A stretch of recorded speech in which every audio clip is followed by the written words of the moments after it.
How's it going, guys? JP here. Welcome back to week number 62 here on Body Bags. First of all, I want to apologize for the webcam. I know it's crappy quality, but I had to dig this old thing out because the camera's dead and the review must go on. Anyways, it's Killer Doll Week here on Body Bags, picked by Jeremy, which his favorite film is Child's Play, or at least his favorite horror film.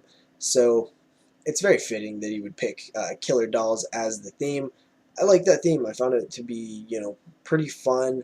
I've seen a lot of full moon films that involve, killer dolls and stuff like that, but I haven't really ventured too far out of full moon besides, obviously the classics like Child's Play.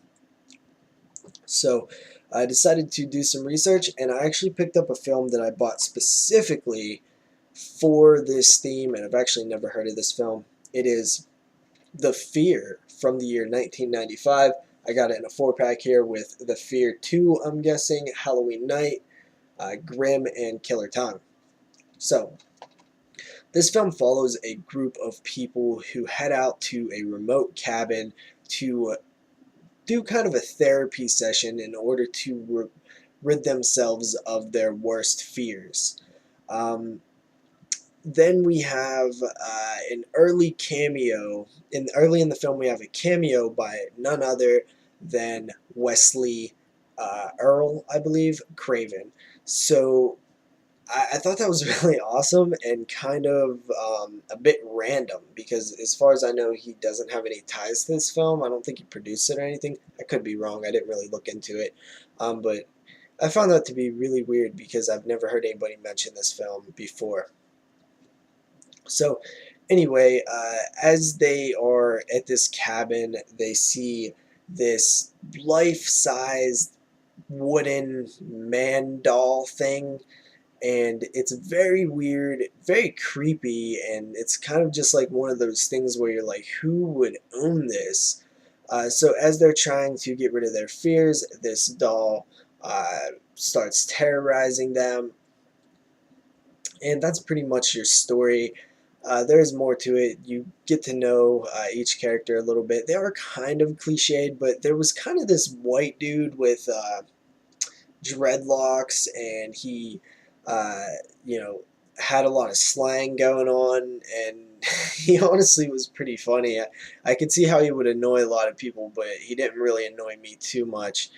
Um, Now, something that I found very interesting about this film, and it made me kind of excited, is the soundtrack is like all hip hop, and you rarely see that in horror films.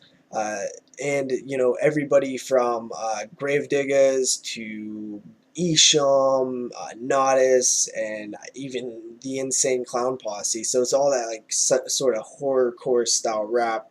But I found it to be pretty interesting, um, especially 1995. So yeah, I thought, and you know what, it actually fit pretty well. I'm be honest. The music was done really well in this film. The soundtrack and stuff. I will say that there was a jump scare that actually got me as well.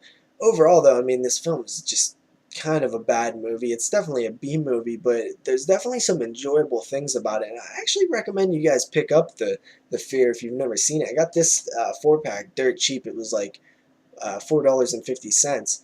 Uh, you know, there are some moments where you're kind of like, what the fuck?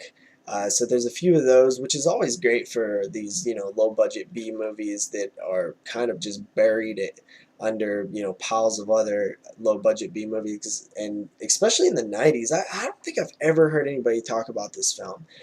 So it was definitely a fun watch. Uh, I, I don't really have a whole lot to say about it. I thought that the design of the wooden guy was really good. I mean, it's obviously a man in a costume at times, but it still looks very good. And props to whoever did the paint job on it because it still looks very realistic and wooden-like. So I guess that's about it for my review. I don't have much else to say about it.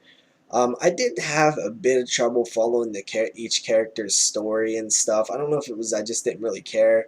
or it just wasn't told that well, but uh, it's not really about the story in this one, but still, I mean, it's not a good movie, and there's definitely flaws in it. I do say that it's an average film, but I still recommend this just because how weird it is. So I give it a 5 out of 10. I'll see you guys next time with another review. Thank you for joining me, and peace out.